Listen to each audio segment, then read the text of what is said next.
యొక్క గోత్రం కలవకూడదు కదా, అట్లా చూసుకోవాలి. ఆ విధంగానే స్వామివారి యొక్క ప్రవర చతుస్సాగర పర్యంతం గోబ్రాహ్మణేభ్య శుభం భవతు. ఆంగీరసమార్హస్పత్య భారద్వాజత్రయారుషయ ప్రవరాన్విత భారద్వాజ గోత్రోత్సవాయ అచింత్యాద్భుత నిశ్చయపణ స్వభావలావణ్య రత్నాకరాయ స్వర్ణ గరుడ వాహనారూఢాయ శ్రవణ నక్షత్రే మకర రాసోజాతాయ శ్రీ శ్రీనివాస పరబ్రహ్మణే వరాయ. ఆ వెంకటేశ్వరుడే శ్రీనివాసుడు. ఆయనది భారద్వాస గోత్రం.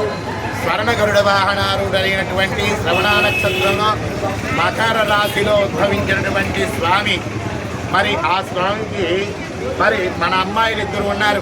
అసలు మరిగా సంబంధం కుదుర్చుకోవాలి అంటే ఏదో మనం మన అమ్మాయిలకి తగ్గట్టుగా ఏదో మన ఇప్పుడులాగానే పూర్వం కూడా ఈ వివాహానికి సంబంధించి ఈ వాళ్ళు ఉండేవాళ్ళ దూతలు అనేవాళ్ళు. వాళ్ళని ఏమిటంటే 4 దిక్కులకి 4 దూతల్ని పంపించి మా అమ్మాయి పలానా గోత్రం, మా అమ్మాయికి తగినటువంటి వరుణ్ణి ఎత్తుకురమ్మనో లేకపోతే మా అబ్బాయి పలానా గోత్రం, అట్లాగే నలుగురు గోత్రీయులైనటువంటి వారికి ఈ తాంబూలాలు దక్షిణ తాంబూలాలు ఇవ్వటం జరుగుతుందన్నమాట. అట్లా పలానా అబ్బాయికి చూసాం.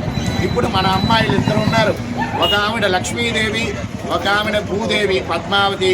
చతుస్సాగర పర్యంతం గోబ్రాహ్మణేభ్య శుభం భవతు.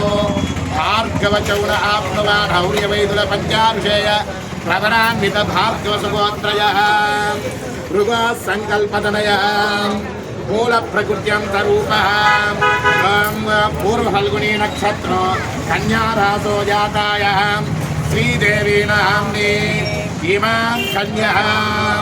ఈవిడ భృగు మహర్షి యొక్క సంకల్పం చేత మరలా వెంకటేశ్వర స్వామికి లక్ష్మీదేవిగా అవతరించడానికి భృగు మహర్షి యొక్క సంకల్పం. ఏమిటి ఆ సంకల్పం తెలుసు మనందరికీ. కలియుగం ప్రారంభమయ్యే సమయంలో నైమిషారణ్యంలో దీర్ఘసత్రయాగం అనే యాగాన్ని చేస్తూ ఉన్నారట ఋషులందరూ కూర్చొని. చేస్తూ ఉన్నప్పుడు మనం ఇచ్చేటువంటి అభిస్సు భాగాలు ఎవరికి చెందాలి అని పరీక్షించడానికి ఎవరికి చెందాలి అని ఆ ఋషులందరూ ఆలోచించుకుంటూ ఉండగా భృగు మహర్షి వెళ్ళాడు. నేను కనుక్కొస్తాను ఎవరికి ఇవ్వాలి, త్రిమూర్తులలో ఈ దేవత బ్రహ్మ విష్ణు మహేశ్వరులలో ఎవరికి ఇవ్వాలనే దాన్ని నేను తెలుసుకొస్తానని చెప్పి వెళ్ళాడు. వెళ్ళి బ్రహ్మ దగ్గరికి వెళ్ళాడు. అక్కడ ఆయన్ని భృగు మహర్షిని చూడకపోవడం చేత ఆయనకి నీకు భూలోకంలో ఎటువంటి అర్చనాధికారాలు ఉండవని, అట్లాగే